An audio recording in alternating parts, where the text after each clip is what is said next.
Hi everyone, and welcome to another episode of the Liverpool Connection podcast. That's Steve, special guest today. I've heard quite a few things, good and bad, about him from our mate Andy Marsden.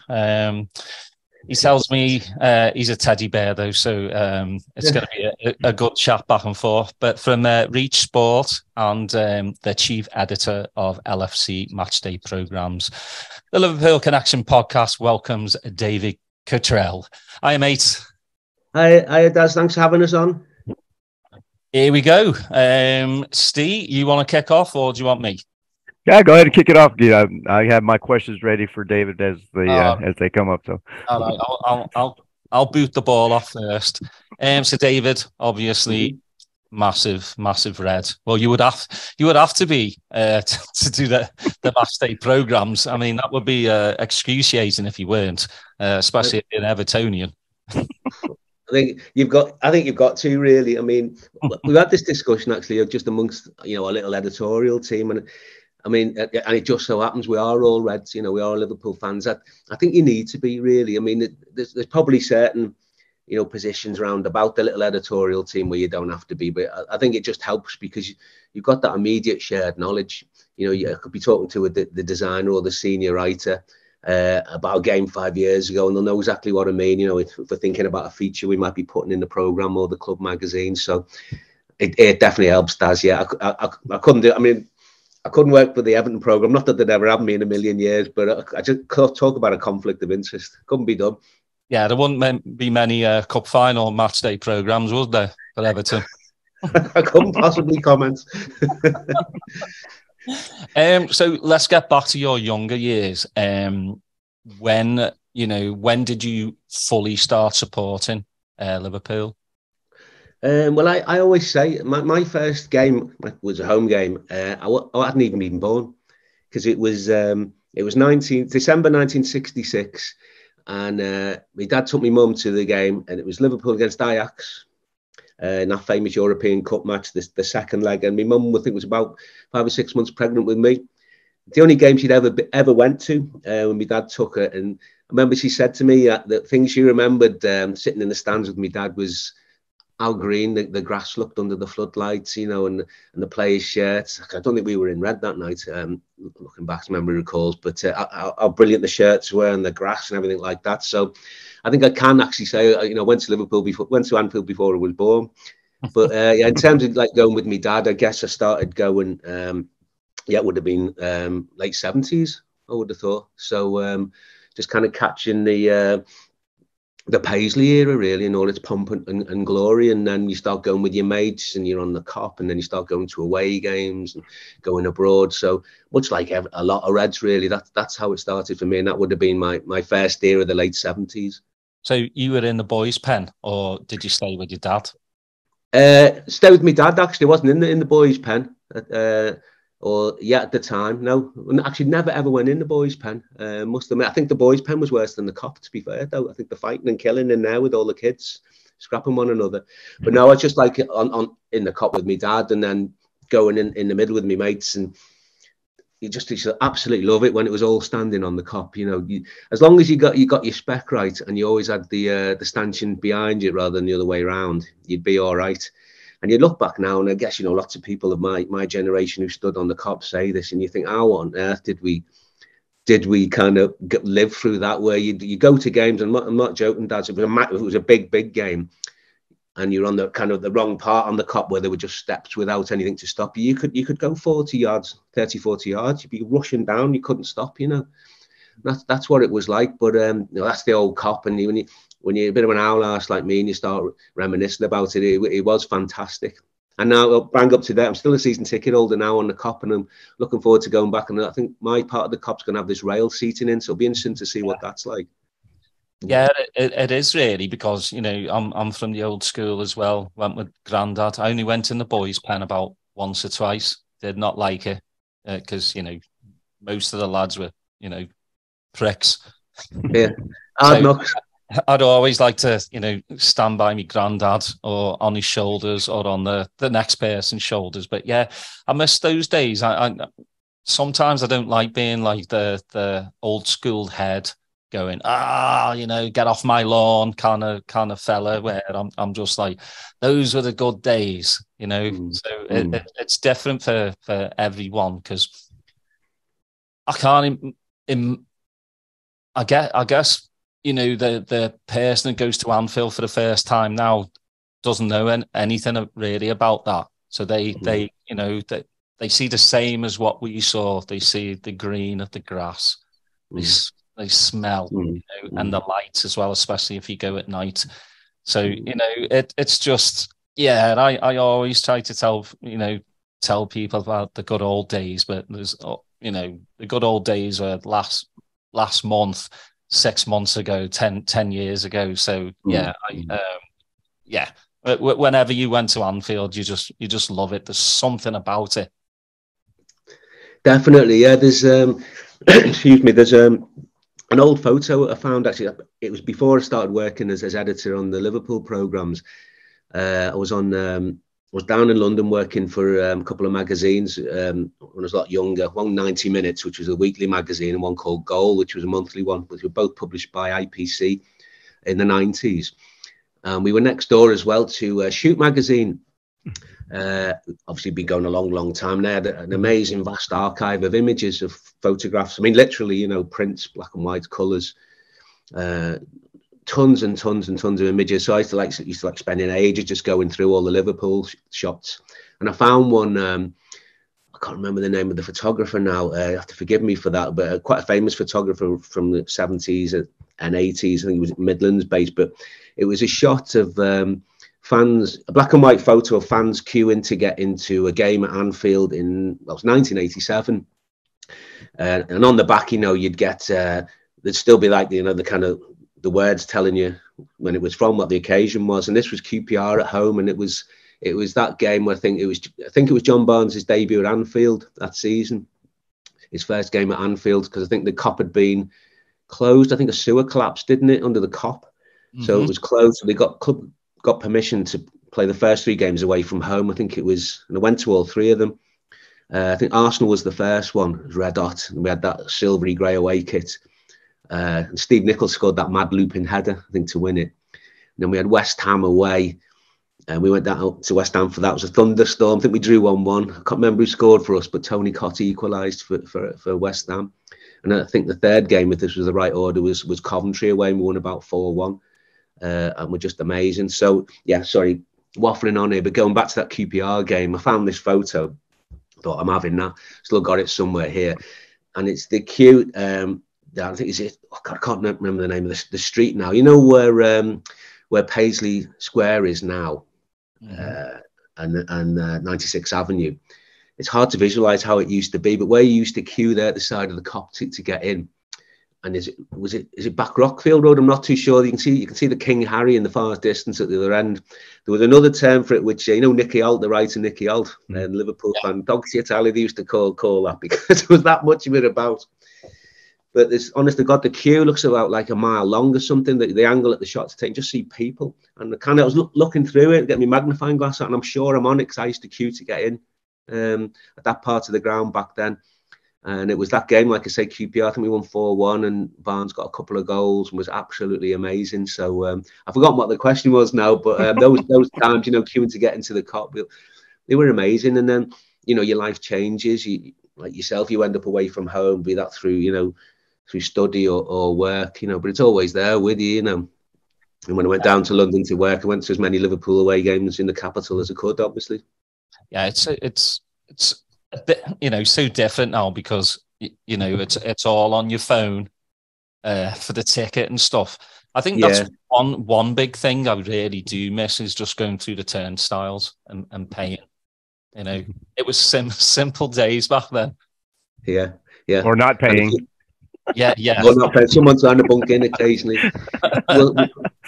Well, now, I don't know where you've been recently. If you haven't got everything turned on properly on your phone, sometimes you can't call up your season ticket, because it's that busy with the Wi-Fi outside the ground. So you little techie difficulties like that. But yeah, a bit old school like that. I've kept all my old season ticket, folders that used to get them in, that kind of thing. So, but yeah, times change. Yeah, money does as well. Aye. That's it. It's a far cry from paying like, 5-6 quid. Yeah, it's crazy for tickets. Steve? Yeah. Hey, Dave, thanks for coming on again. It's obviously we're missing Liverpool games, and so this is kind of our way to still stay connected to the club and keep it fresh in our minds. But hey, you mentioned going down to London and working for those other publications. Was that really what you always thought your trajectory as a career would be when you're going through university? I think it was it was something like I dreamed about, I suppose, as a Liverpool fan. And at university, I'd studied it was a polytechnic at the time in Birmingham. Yeah, just studied English language and literature. So it was always a kind of dream, really. But I never imagined that I'd get the chance to do it. And I think I just graduated, really. Wasn't quite sure, and literally just saw an ad in the Guardian newspaper, and this would have been summer 1990.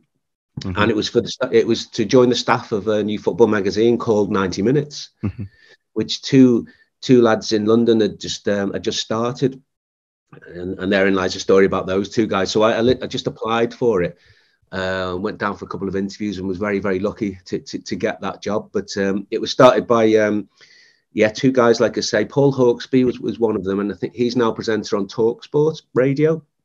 And he was my boss. He was the editor, and more importantly, became a really, really good friend. I used to love working with him, man. Possibly the funniest man I've ever worked with. He used to have me in tears, all of us in tears of laughter every day. Very funny man.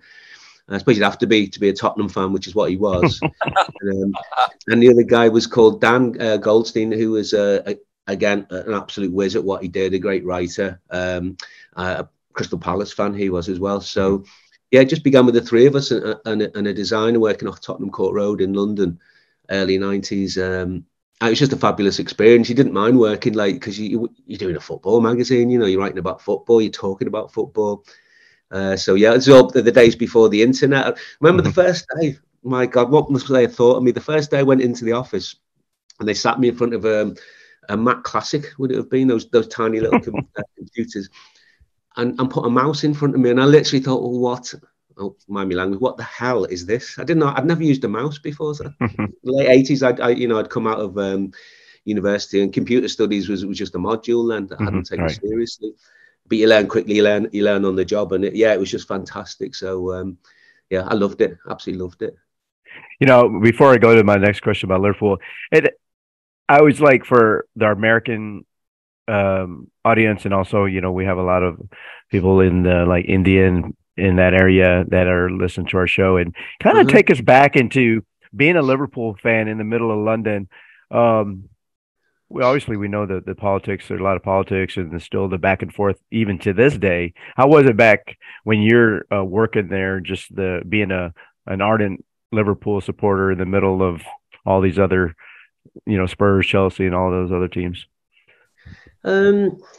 That's a very good question, Steve. I think there was banter, a lot of banter going around. So like I said, there was the kind of the two editors at the time. One was Spurs, one was Crystal Palace. And then as it evolved over time, we took more people on. I think we had a West Ham fan, so again another London team, and then another Spurs fan, and then a Portsmouth fan. So I don't know. You kind of you love it, really, because you kind of, like I say, you've got the kind of banter with people that you're working with.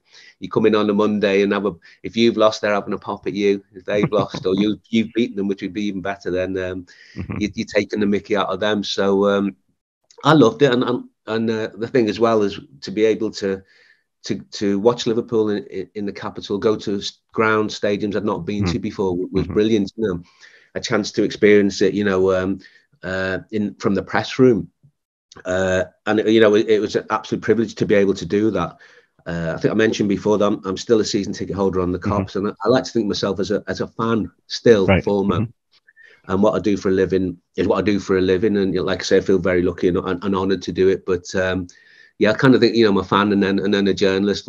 Maybe that's the wrong way around. I'm not too sure. So it's great to witness things from a press box, and it was back then. It was an eye opener for me.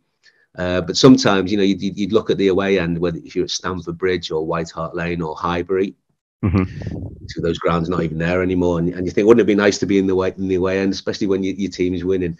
Excuse me. Once upon a time, one of the girls I worked with, it was a few years later, she became the editor of 90 Minutes. Eleanor Levy, her name was. She was a really great editor, and she was a Tottenham fan, and she was a season ticket holder at White Hart Lane. And there was a game she couldn't go to for whatever reason. She might have been away, and she said, "Oh, do you want my season ticket?" It was the Liverpool game. So she kindly lent me her season ticket, and I was sat right in the middle of the home end. And unfortunately, I think we got beaten. I think Neil Ruddock scored for Tottenham. Maybe naive. I think we got beat 2-1.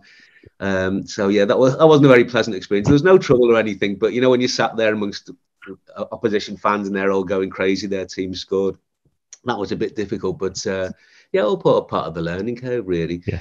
But like I say, some of the grounds that aren't even there anymore. I think Plough Lane, Wimbledon, as well, places like that. West Ham's ground, Upton Park. So it shows how old I am now, showing my age. Yeah, the first time I went to England, I was able to go to Fratton Park, you know, before it got torn down. So it was a great. At that time we didn't know it was going to be one of the last few years it was going to be there. So that was excellent. So one of the things that Daz and I love about doing this podcast is it kind of connects us to the club, obviously as close as we can without being employed with the club. So, and being huge supporters, you know, that'd probably be a dream for us to be on the payroll of Liverpool, man, in whatever capacity, whether you picking up the trash at the stadium or what. But when you were able to transition back to Liverpool and get that job, tell us about how that became a reality for you and what your thoughts were. Yeah, absolutely. The first time, because I've been lucky enough to have 2 stints doing it. The first time I did it, I was actually still in London, Steve. I think I'd been working for Goal magazine, but unfortunately that had come to an end. Working on that, so I freelanced for a little bit and did a bit of freelance for 442, which was the other big monthly football magazine at the time. And then I can't remember exactly how it came about, but the company that published 442 was in negotiations with the club, with Liverpool, to become the publishers of the Matchday programme, which was all a bit new and all a bit strange for fans, I think, because I think Granada had just come in and bought a stake in the club, and that's why the club were looking to change some things commercially. And I think they wanted different publishers for the programme at the time. And Haymarket pitched to do it and won the contract. And I think what was strange, I guess, was that people would have looked at it, fans would have looked at it and said, well, why is it being published in London? Because it was being published in London. And this was 2000 to 2002. And that's, so those 2 seasons. And that's when I was lucky enough to, I worked on the research we did beforehand, and then was lucky enough to be put in place as the editor. But the team were, as it goes, predominantly all from Liverpool, but like myself, happened to be working in London for whatever reason. So we're all kind of local people, but just based in London. And the programme we did at the time was, again, because they wanted to try new things, was an A4, was a bigger format. It was like a magazine-size format, which we absolutely loved working on. And I still kept all the issues and look back with a lot of pride and fondness. But at the same time, I think fans found that a bit awkward to carry and hold at the match. It's not something you can quite stick in your back pocket as easily, or in your coat pocket when it's like a big, perfect bound publication, which it was. So yeah, that's how it all started for me in the first instance, the first 2 years that I did it. And like a lot of these publishing contracts, they tended to move around from publisher to publisher. So the deal finished after two years with Haymarket, and then it went back home, you could say, to Liverpool Echo, and a new department that had been created called Sport Media, I think it was, and they published it for a number of years.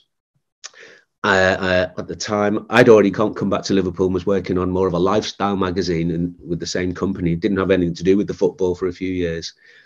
And then, to cut a long story short, I went back down to London, came back up again, And by then, another publisher called Programme Master, which again was London based, had won the contract. And again, I managed to become the editor, and that was 2012 to 2015. And again, that was just a process of well, I think I heard the job was being advertised, and then kind of getting in touch with the publisher and applying, formally applying and being lucky enough to get the job. Please stop me by all means if I'm waffling on and on here. Oh yeah, we're. It's going to lead to my next question, so go ahead. Okay, yeah, and just to wind this bit up, that was actually after 2 years. Went back to Sport Media again. They won the contract back again, but we all came across as a little editorial team, and have been doing it again ever since. And that was 2015. So I've been editing the programme in the magazine for a decade now.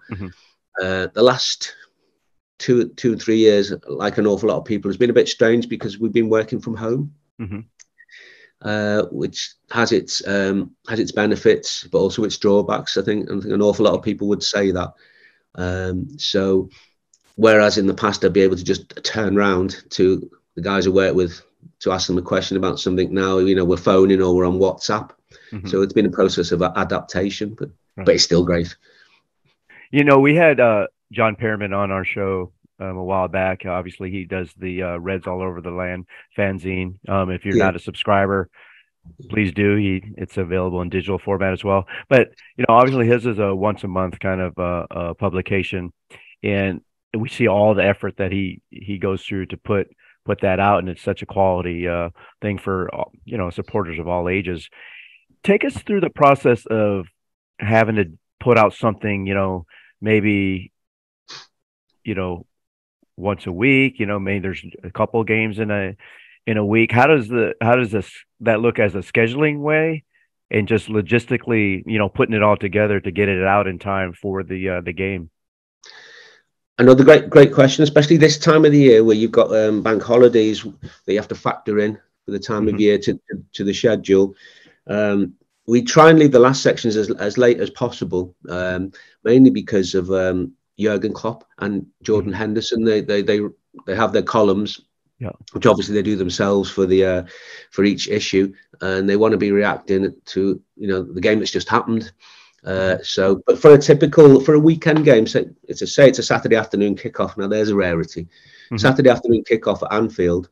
Then the week before we'll go something like this. We'd have the cover signed off on the Tuesday, and by that I just mean we've decided, we've kind of made a decision between ourselves who we should put on the cover in terms of a player. It might be someone who's not been on for a while. It might be someone scored a hat-trick the week before, or it could be his 100th appearance or something like that. So we'll kind of make a decision, and of course it's got to be a good shot, a good photo, a good image.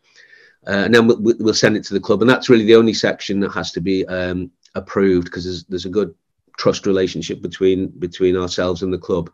But yeah, the cover has to be signed off, and sometimes it can change for whatever reason. And we've obviously got to make sure you've got your partners. The club's major partners are all on the front and are clearly visible. So those kind of technicalities, and that has to go, so to speak, by the Tuesday before a weekend game. So when I say go, just mean be uploaded to the printers for them, because they have to work a bit earlier on the cover section. So that's normally the Tuesday. Wednesday we look to get about 48 pages away. Excuse me, because the sections that it's plated up on, I'm not an expert in terms of the printing process, but are 16-page sections. So you can only really send one complete. There'd be no good sending 16 pages that weren't complete, that ran one page after the other if there were gaps in them, because they couldn't plate and print it up. So we do 48 pages on the Wednesday, which is kind of the middle section, the big middle section of the programme. And then the last pages to go to the printers are the front and back, which is on the Thursday before the weekend. And the good thing about a programme is, in terms of its structure, it's fairly regimented. You know what's where, which readers and fans like, I suppose. So at the back, you've got your kind of stats, really. You've got your results and your match reports and your fixtures and academy stats, women's team stats. all league table appearances, all that kind of thing. And obviously you have to leave that as late as possible because you want to be updating it week by week, game by game. Those stats will all change. And then you got your front section, which, like I say, is Jurgen's column and Jordan Henderson's captain's column. And obviously they'd like to leave that as late as possible so they can be as up to date and relevant as possible. So that's in the front section, that bit as well. So yeah, that was how it would normally work. It'll change slightly. I think the Leicester game's on the 30th, on the Saturday night, the 30th of December. So off the top of my head, I wrote it down, I think, we next Thursday, we'll send the covers for that. So that will be the 22nd. The following Friday be 48 pages. And then there's, Christmas in between, I think. So Wednesday, the 28th would be that last two sections, two 16-page sections, 32 pages altogether. So that'll allow us to cover the Aston Villa away game, which has just taken place. So that's normally how it would work, and the dates will just shift. So if it's a League Cup or an FA Cup game at midweek or a Champions League game, you just kind of count back, but it's the same number of days you'd count back. So say, for example, you're playing Real Madrid on the Wednesday night, you'd be looking to get the last part done and dusted by the previous Monday morning. Okay. So the manager and the captain can react to if there's been a game at the weekend. And then we can get that in on the Monday morning, get it away as quickly and thoroughly as possible to the printers on the Monday. Nowadays, of course, sometimes you have your games on a Monday night, so we could even be playing on a Monday night. And then you've got pretty pleased with the printers and the distributors to say, can you hang on till very first thing Tuesday morning because we want to cover the game from the night before. And there's usually a bit of flexibility there, and you can do that because you just want it to be as bang up to date. Yeah. I mean, printed programs are a different beast now because things have changed so much, and everything you want is on your phone or on your laptop or your tablet, what have you. So we have to adapt, really. We can't be as completely up to date as things like that. So you try and give people something different, really. Let me ask you something. Previously, you had mentioned commercialization, right? And obviously with FSG being the owners, I just wanted to see what kind of relationship you have with them. Do they have like right of refusal for the advertisements that you have in the program? Kind of those kind of situations. You work closely with them at all?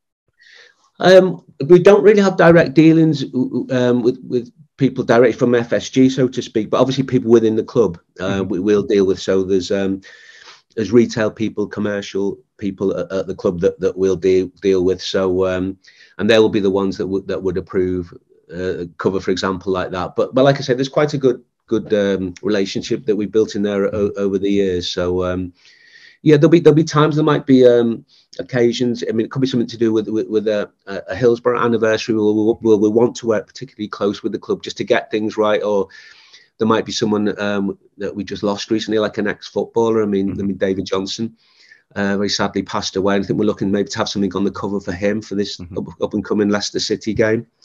So we'll work closely with the club on those kind of aspects. But I think, like I say, there's a staff structure within the club that we'll work with, and we're the club's publishing partners. I guess it's important to remember. So we're not directly employed by the club, we're just their partners. So like I say, there'll be various people at the club that we'll deal with. Like I say, everyone from licensing, retail, the people at the AXA, the press people. So Jurgen's assistants, the PR team, communications. So and it's really smooth, actually, the way it runs, I think. And like I say, touch wood, we've had no major issues, really.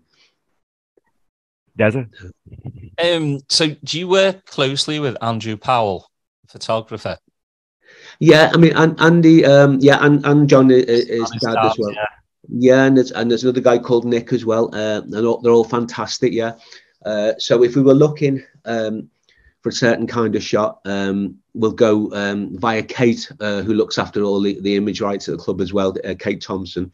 Because she liaises directly with Andy and John and Nick. If we want something, we'll go through her and say, can we set up a certain kind of shot that we'd like for for the magazine as much as the program really as well. Yeah, so things have changed a bit. That's really, you know, what, like I say, the last few years in terms of lockdown and especially in that first year, 2020 and 2021, with the protocols around security and health and safety, we found, like everyone else, we're having less direct face-to-face access with players, which is completely understandable.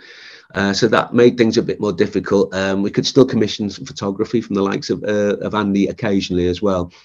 And the other thing is the demands on players these days are so huge. I mean, compared to the first time I worked on the programme in 2000, 2002, it's a completely different thing now. They've got so many, I guess, their obligations commercially, you know, and in terms of doing stuff with various partners, or even taking part in the club's Christmas videos, you know, for the official stores. There's so many interviews they have to do.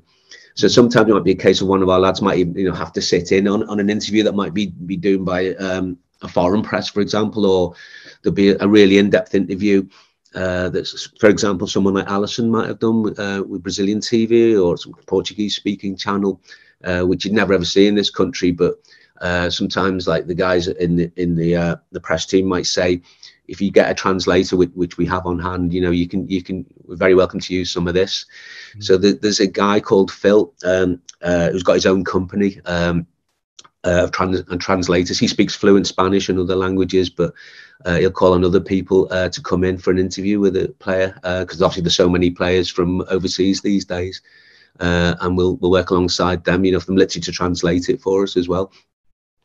And for you know, speaking of like John Powell, obviously you've seen some iconic photographs from him. What is your most favourite, like, picture that you know, for the match day programs? Wow, that's a really good question. I think the standard and quality that John and Andy come up to for every game, home and away, is amazing. It would be really difficult to pick one out. Funnily enough, just this morning, just for something we're putting in the Leicester programme, I was looking at some shots from the Club World Cup. When we beat from Engo, obviously that was out in Qatar as well, mm-hmm. And some lovely shots were taken by John and Andy there, and they're great shots, like, you know, Bobby scoring, ripping his shirt off, jumping in the air, and then afterwards, you know, Klopp holding that trophy. But I think just that year and the way it ended, it was this time 3 years ago, looking at those images now and just thinking where we'd reached with this manager in such a short space of time, to be champions of the world. So some of the shots from that, which put me on the spot, are fabulous. I remember the first time we played Flamengo, and they gave us a right good hiding in Tokyo, I think it was, wasn't it? And it was a little bit heartbreaking at the time, because, you know, as a young fan, you want to be the champions of the world. So to finally get there, that was amazing. So it's very hard for me to pick, because, you know, like I say, I'm lucky enough to we've got access to John and Andy's stuff all the time, and the last few years especially.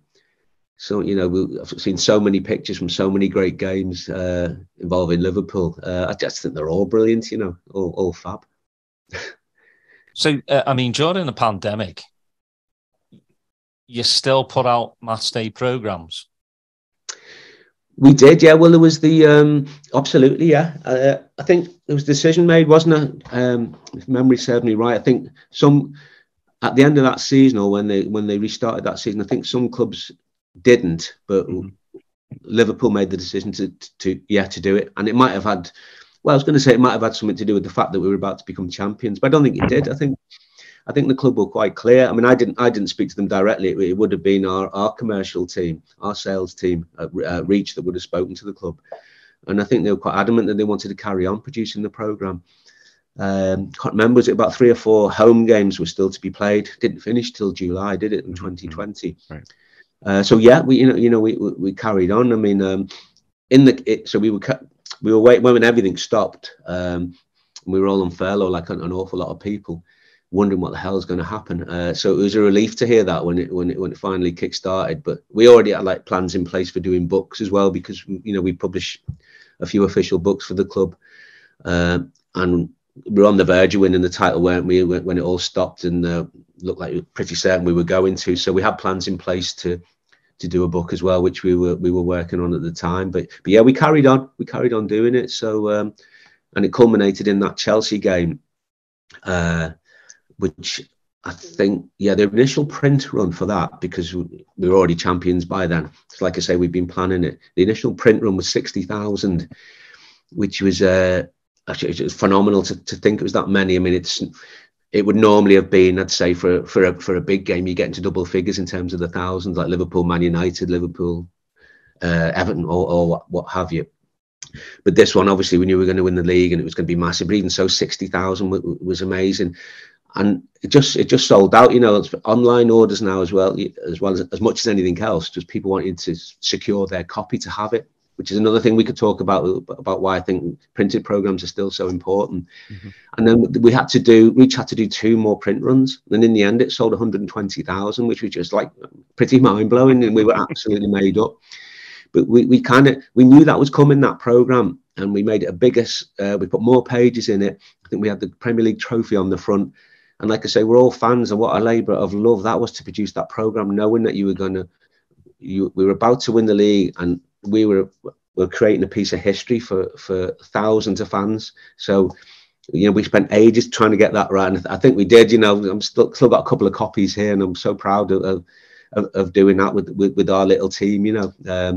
But yeah, that was amazing. So another couple that stand out, I think when we played Barcelona in the semi-final, that was a great one, because like I say, the programs are bigger, they're an A4 format, and Carl, who's our brilliant art editor, designer, designed the cover for that, and we came up between us with an idea of having the European Cup trophy on the front, but done in a style of like mosaics, like, you know, Barcelona, the Gaudi architecture. There's a lot of that style on his cathedral and some of his buildings. So we came up with that idea as well. That was a good one.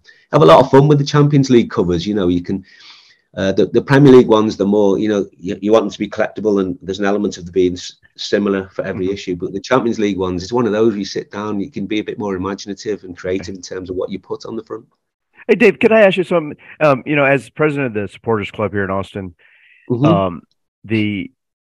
whenever we try to do any kind of swag, you know, for our membership kits, we have to really jump through hoops to try to use any of the intellectual property, right, to create designs, even if it's just a silhouette. You know, we're pretty verboten to do that. How difficult is that when you're doing like the Champions League stuff? I mean, I'm sure there's a process, right, to be able to use images and things like that. My question is, does it have to be that arduous to get, you know, permission to use a shadow of a trophy, you know, and put on a scarf? Does it have to be that hard? Well, I think probably, Steve, it does. I think we've got used to certain pitfalls, I would say, over the years, because first of all, you have to be a bit careful if you do anything with the club crest, or more specifically the Liver bird. Right. Really, you got to be careful how you treat that, and you can only really use the official one on the badge, which is completely understandable. We get that. Mm-hmm. But sometimes, yeah, we've let our imagination get carried away with us and come up with a design, maybe with a Liver bird on. That hasn't quite worked, and the club said, well, we're not too sure about that, because it's, you know, it might be a conflict with the Liver bird that we've got on the club crest. And also, you've got the kind of second layer, so to speak, of UEFA. So if you're using images of the Champions League trophy, you've got to you can't distort it, I suppose or manipulate it, as they say in any way. And that's probably the same for the Liver bird, actually. Right. I mean, there's a little bit of flexibility. But yeah, like I say, so the club and UEFA as well. And I know UEFA had a bad press, and rightly so, after what happened at the final last year. But they've been pretty good with us, really. And we've had some lovely feedback. We'll send the cover to a girl that works at UEFA, and she's looked really complimentary. Come back and said, "Oh, she loves it. Great idea. You know, well done, etc." So, again, a lot of the times though, they're just checking for things like having the partners logos in place on the cover, having them in the right place. So. Yeah, it's all part of the challenge. Yeah, so to bear in mind those issues which might crop up, but to still come up with something which is really eye catching. I think the one, well, two from last season, which we really liked. I think we played Inter, didn't we? Was it the quarters or just the first knockout? I'm not quite sure which one it was now. And then we beat them over there, didn't we? I think Bobby scored the 2 goals, and then the return leg at Anfield, we came up with the idea of getting an image of the Opera House in Milan, La Scala, and on the stage, putting Anfield on a Champions League night, and in all the rows of seats having like various current players and legends from each club, and with banners, recognisable fan banners hanging over the stalls there and the seats. And we thought, oh, is this going to be all right? We're going to get away with this, but so to speak. But the club loved it, UEFA loved it as well. So we really liked that one because it's almost like a 3D effect. It almost felt like you could walk into the front of the programme and be on the stage, and the stage is Anfield with the teams lining up before the game. And then another subsequent one to that was the Villarreal programme cover, where we had like a version of the Yellow Submarine, obviously, that is their nickname. So we could play about a bit with that with the Beatles. So, but yeah, you've always got to be aware of things. I'm aware, but I guess I'm just being lazy. But no, I totally understand. With over 300 and some supporters clubs, you got to have standards. And I guess I was really surprised of the level of the standardization. Like certain colors couldn't be on the scarf; it had to be a certain yellow and a white. And so it really opened my eyes, because then now I try to extrapolate that to how you put that program together every week. And I know, that's tenfold what you guys are having to try to make sure everything is within, requirements. So kudos to you and your team over there for that. Very kind of you to say, but it's a really, really good point. I mean, you'd probably be best at some point, if you get Colin Sumter on, our editor, who's a lot more knowledgeable about this to me. But obviously the club has its own official fonts, which we do, which we have to use. And like you say, there's Pantones as well, different color palette that you have to stick to, really. So he has to be aware of all these things, as well as trying to put his creative hat on as well. So, but yeah, that's a very good point. That's something you have to bear in mind. Yeah, just when you talk about fonts, one of the popular fonts has been the Carlsberg font in the past. Before the standardization of of what FSG has tried to do with the logos and things like that, and the IP. A lot of that Carlsberg font was very popular on shirts and scarves. So definitely, it's just something you have to deal with. Of course. Yeah. Oh, well, absolutely. Yeah. Well, football's big business now, isn't it? It is. Yeah. So, yeah. Unless you do unofficial shirts, which you see them all around Anfield, getting away with it. Which God bless them, make the money. Can't always get the approval from the club, so they kind of switch it up a little bit. Now to the big question for you, David, can I get a hint of what you and Andy are working on? Because he's not said anything to me. Can I say anything? Well, it's no massive secret, but it's something Andy knows all about. It's something Andy's got experience in doing. It's something similar to what Andy's been doing. I guess I'm not letting the cat out of the bag too much to say we're working on an official club version of a History of the Matchday programme. Andy massively involved with that. He really, is the go-to man and has put some real shifts in for us on that one. So maybe looking at towards the end of the season, for something along those lines. And again, if it happens, it looks like it's happening. It'll be official club publication. So I've been kind of busy looking at a lot of the programmes from the last 10 years. I managed to keep them all. I haven't thrown any of them out to flick through and see how it's developed, because you forget things, don't you? Just what kind of covers you had, what kind of regular features you had. So, but it's everything kind of. It's just like it's a complete history again, but in a more of a, should we say, a portable version than what Andy produced.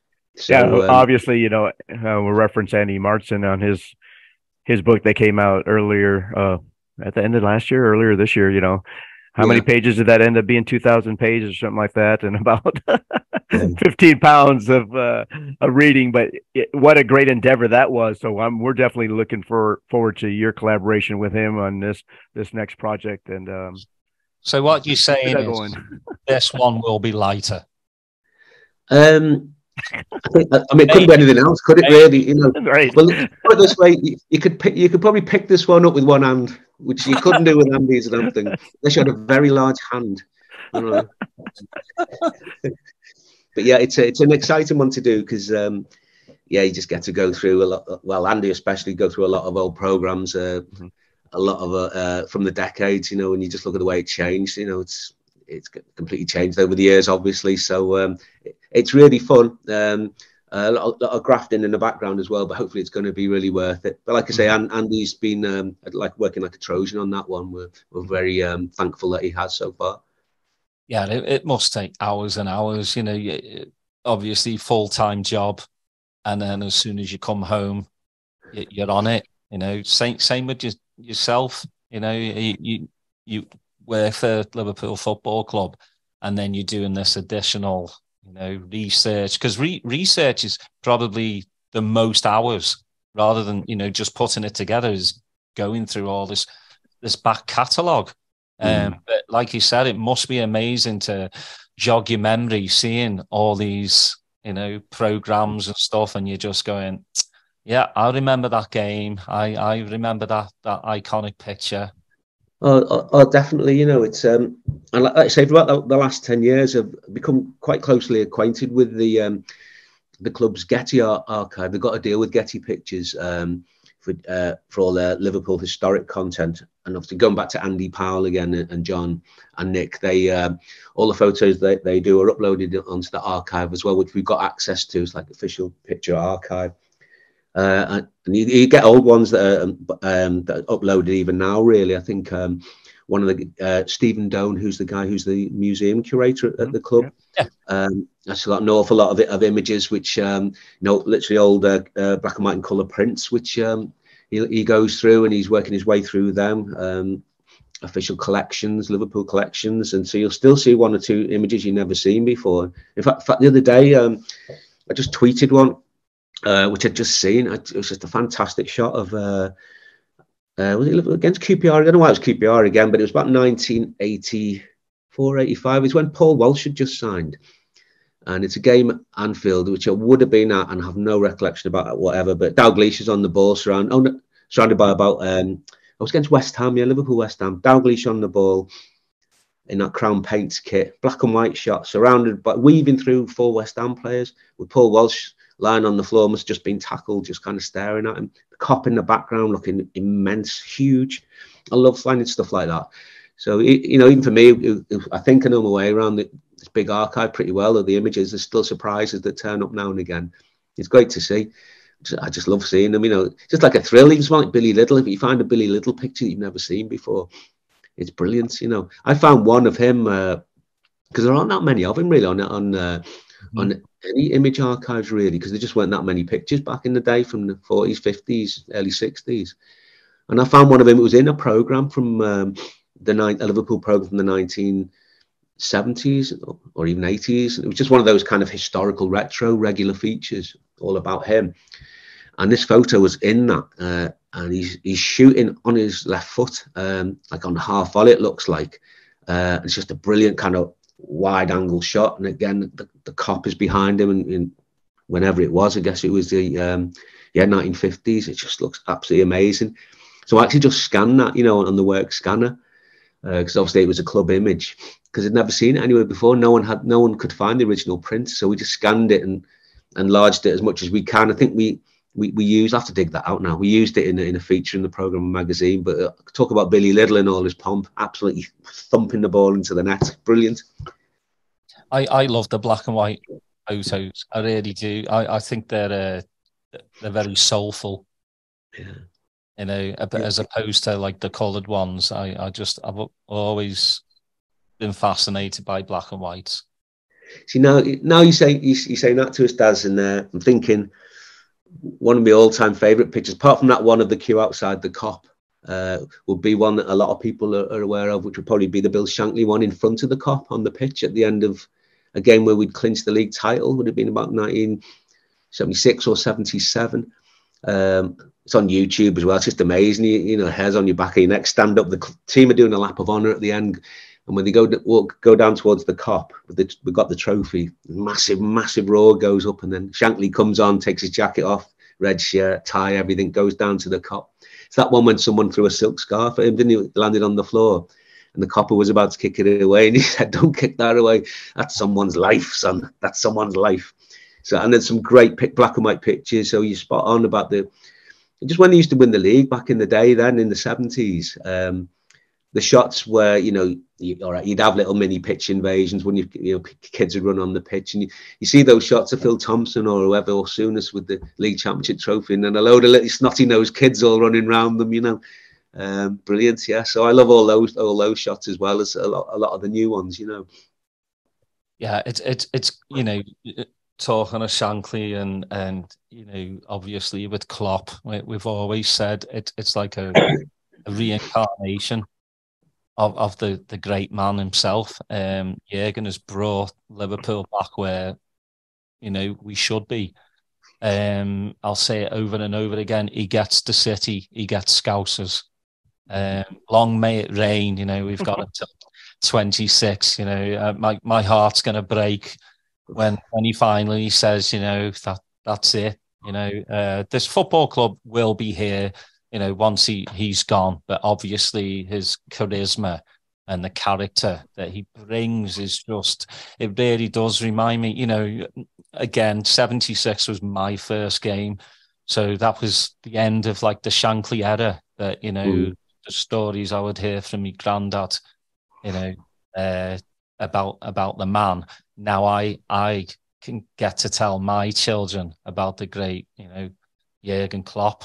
So it's just going to get passed down and down and down. I mean, again, you know, we all love this amazing football club. You know, win, lose or draw. You know, lately in the past like couple of years, obviously you've got some fans that are jumping on the bandwagon because we're winning, and then as soon as we lose a few games, you know, Twitter just goes absolutely nuts, and it's Jurgen Klopp, sack him, you know, get this player and all that. We do live in a you know, a different time than we did back in the day. There was no phones at the games, you know. This is what you use for a memory. You know, now there's the immediate reaction on Twitter and Facebook and Instagram. How do you deal with that? You know, because as an old schooler as well, you know, even the support has changed. It has, and you have to move with the times. First of all, you know, if we get beat on a Saturday morning game or something like that, you know, we got beat at Forest the other week, the other month. That's your weekend ruined. That's your weekend absolutely ruined. I got my mate texting me saying, "Don't go on Twitter." And I would never tweet anything, but sometimes I used to go and have a look on Twitter, and I just can't now if they get beat for the reasons that you said, really, because there's so many divvies on there just coming out with all sorts of rubbish. So I can't go on Twitter. My weekend's ruined, but you know, that's what it is. That's what being a fan's all about. I mean, my personal opinion now is that, you know, it's totally different now. Football, you know, it's a brand, as they say, and the Premier League is a global brand, and Liverpool Football Club is a global brand, and we're a broad church in terms of fans, and we always have been. And that's right, and that's the way it should be. And all you ask is, I'd say to anyone, you can be a Liverpool fan, but you've also got to understand what it is about us as Liverpool fans that we have to, that was there before us in our dads or mums, and we want to carry on in our children to be the same. So it's just understanding. If you by all means be a Liverpool fan, but you've got to, don't lay down the law too much, but you've got to understand what it's all about. You know, you've got to behave as a proper Liverpool fan, and that's what set us apart. I mean, we have got lots of fans from overseas, and it's brilliant, you know. And sometimes there's been a banter with Everton fans having a pop at us because, you know, all the Norwegian jokes and things like that. And that, again, that's all. It's fun. It's all part of the fun. And a lot of the Norwegian fans that we probably, you know, are mutual friends of ours, take it in good faith and have a laugh about it too. But you have to remember as well that, you know, before Shankly came, or even when Shankly came, Everton were the glamour club. Everton were the team that were winning things and were arguably, you know, more well supported or bigger than us in the city. Shankly come along and that all changed. That all changed, you know. We became the people's club, and I'll argue till I'm red in the face that, you know, we still are the people's club. But the price of success is being extremely popular all around the world, you know, and we've seen that we're seeing that now because of what we're going through with Jurgen Klopp. Same thing happened with Man United, you know.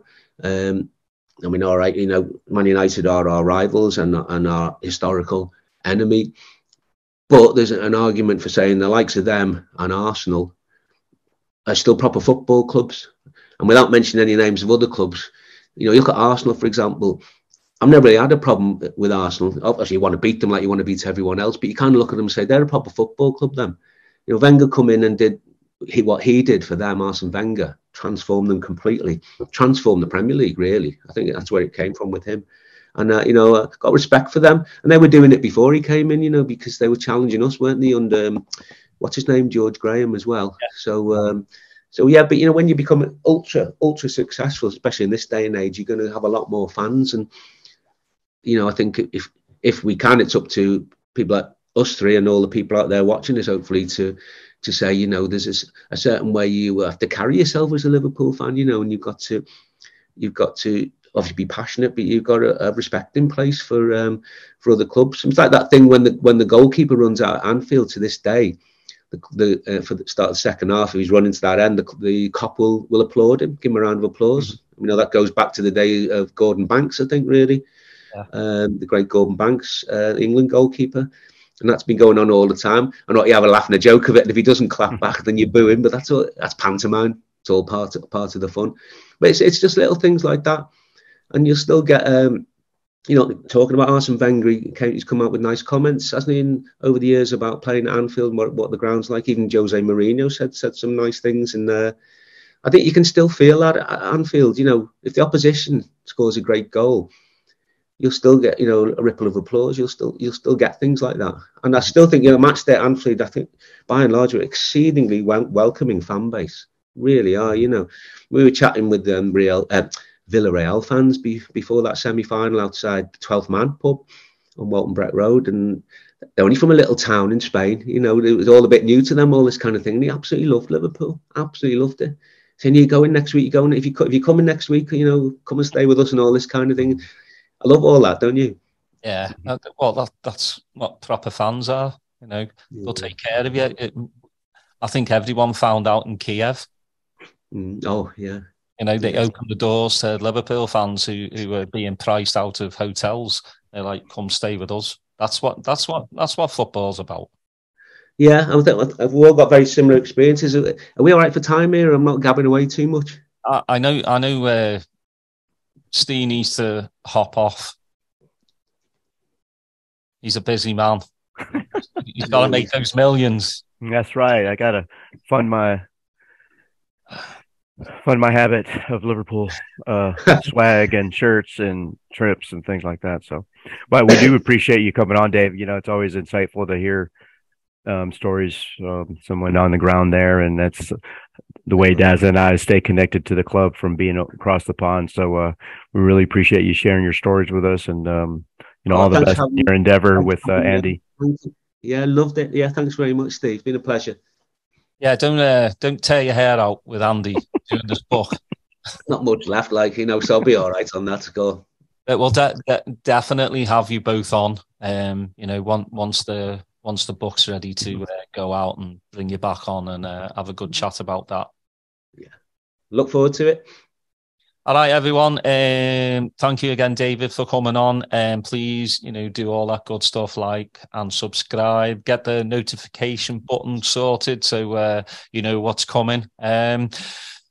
Few things coming up. We got the George Sefton. This is the third time he's come on.